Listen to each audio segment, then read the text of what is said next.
예, 안녕하세요. 이번 시간에는 임대보증금에서 공제할 수 있는 차임 채권이, 에, 그러니까 압류 및 추심의 대상이 된 채권도, 추심이 대상이 된 차임 채권도 보증금에서 공제할 수 있는지, 또는 앞에 임대인의 차임 채권도 보증금에서 공제할 수 있는지 그 문제에 대해서 살펴보겠습니다.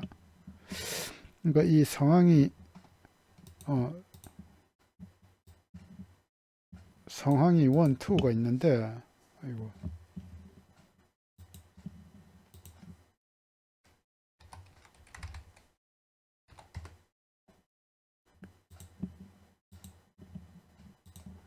첫 번째 상황은 어떤 거냐 하면은 갑이 을에게 임대를 했습니다. 몇 개월 임대료를 잘 내다가 이제 연체를 하고 있어요. 그 와중에 갑은 병한테 건물을 매매해 버렸습니다. 이제 계속 임대료는 연체 중이고요. 그래서 이 두 번째 임대인 병이 계약을 해지한 거예요.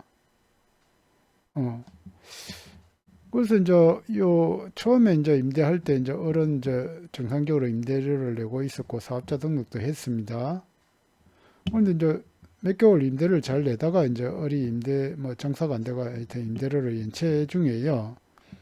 그 중에 이제 갑은 병에게 매매를 했고 매매 시 그다음에 요 갑하고 병 사이에 요 앞에 갑의 연체 차임에 대한 협의는 없었습니다. 어떻게 할 것인지.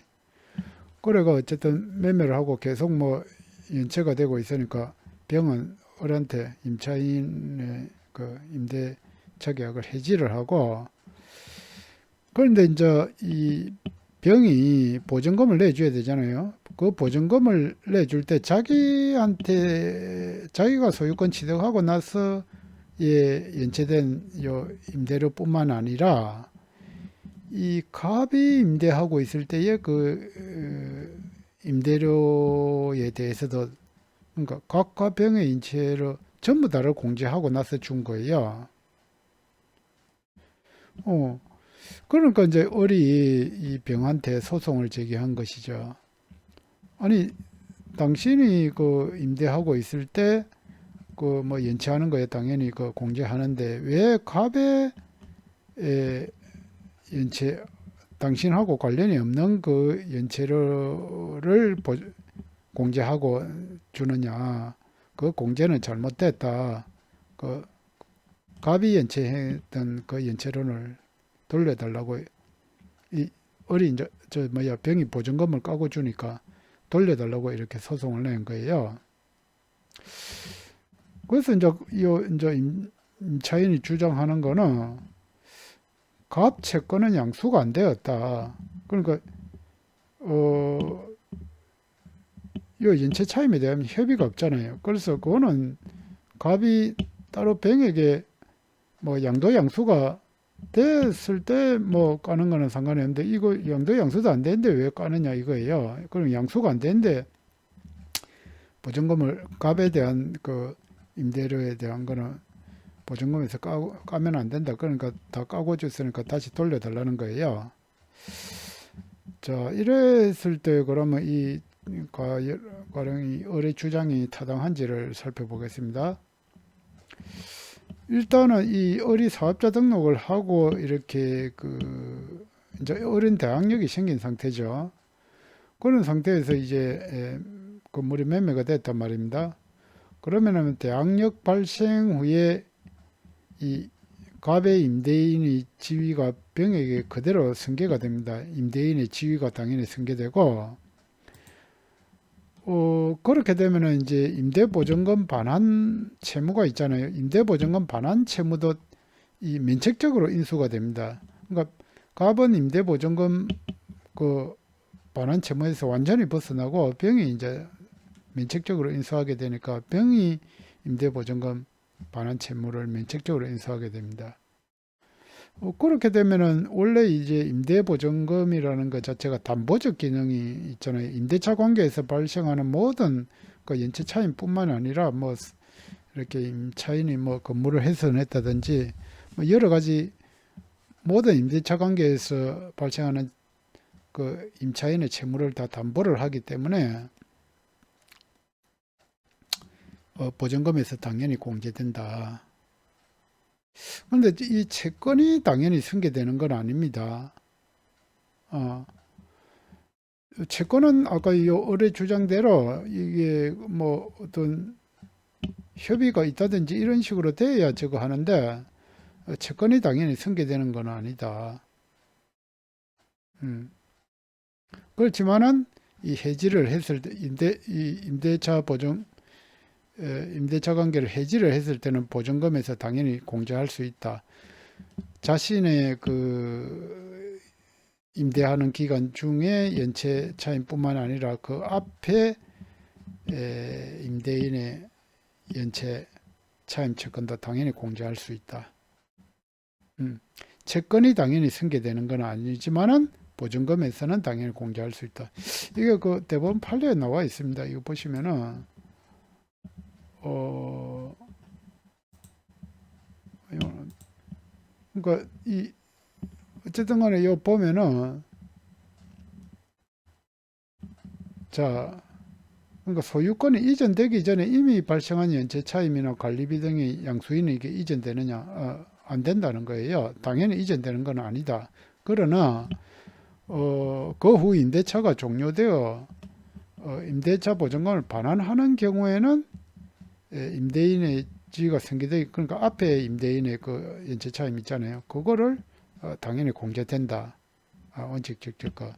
그래서 이게 조금 어려울 수는 있는데 채권이 당연히 이전되는 건 아니지만은 보증금에서는 그 앞에 사람 그 연체 차임도 당연히 공제가 된다. 그 말입니다. 예. 그래서 그다음 두 번째는 뭐냐 하면은 상황은 다릅니다. 그런데 이제 갑 앞에 임대인 갑의 채권자 정의 그 압류 요 임대채권 있잖아요. 그거를 압류하고 추심 명령을 내렸어요. 그래 가지고 이제 을한테 추심 명령이 도달했겠죠. 요거는 이제 건물 매매는 없고 이제 추심 명령이 있다 보니까 이제 을은 그 이게 이제 압류되고 추심 명령하면 지급할 수 없잖아요. 그렇게 해서 이제 지급을 안 하고 있었던 것 같아요. 그 상태에서 이제 계속 연체가 되고 있으니까 갑은 계약 해지를 했어요. 그래 하고 그래서 이제 연체 차이 어쨌든 간에 요 뭐 갑은 계속 자기가 임대하고 있으니까 연체 차임을 다 공제하고 나서 이제 보증금을 반환했어요. 그러니까 이제 을이 갑한테 공제한 보증금을 그러니까 보증금 다 돌려달라는 거예요. 그 왜냐 하니까 우리 그 주장하는 거는 추심 명령 이후에는 보증금 공제가 불가하다. 그런데 이제 압류나 추심이 이렇게 들어오면은 그 원래 그 채권자한테 지급하지 못하도록 되어 있잖아요. 채권에 압류가 돼 있기 때문에 그 임대료에 대해서. 그래서 나는 그 어른 그 뭐야 이 임차인은 지급하지 않고 있었는데 그것까지 이제 그러니까 내가 지급할 수가 없었다 이거죠. 그러니까 그거는 보증금에서 까면 안 된다 이런 식으로 주장을 한 거예요. 그러니까 돌려달라고 한 거예요. 그런데 이제 법원의 판단이 어떻게 됐냐면은 그러니까 종료 당시에 추심되지 않았다면은 그러니까 이 갑의 채권자 정이 이제 추심금 청구 소송해 가지고 이렇게 가져가지 않은 한은 연체 차입 채권은 당연히 공제한다. 그러니까 어쨌든 간에 뭐 임대보증금에 대한 문제는 임대차 관계에서 발생하는 뭐 연체 차임이나 무슨 다른 손해배상 채권에 대해서 그게 뭐 압류가 되었던 추심이 되었던 또는 그 전에 임대인의 그 연체 차임이다 다 공제할 수 있다. 근데 이제 압류 추심 명령이 있다 하더라도 그게 추심소가 제기돼 가지고 그 결제가 돼 버렸으면 그건 안 되겠지만은 아직 추심되지 아니한 이상은 당연히 보증금에서 공제가 된다는 그런 결론입니다. 이것도 보시면 대법원 판례에서 나와 있는데 이 차임 채권에 대해서 압류 추심이 있더라도 종료 후 이제 인제자를 그 해제했잖아요. 해제하고 나서 목적물 반환할 때 그때까지 추심이 되지 않았다면은 잔존 그 차임 연체된 채권이 그거는 임대보증금에서 당연히 공제할 수 있다는 거예요. 그래서 결론은 어쨌든 임대차 보증금에서 다 공제할 수 있다는 그런 결론이 나옵니다. 이런 거는 계속 논란이 됐으니까 이 대법원까지 갔겠죠. 그래서 이 문제가 된 사례입니다. 이상 이번에는 임대보증금에서 공제할 수 있는 차임 채권 이렇게 굉장히 복잡하게 되어 있을 때 그게 정당하냐 공제할 수 있느냐의 문제에 대해서 살펴봤습니다. 감사합니다.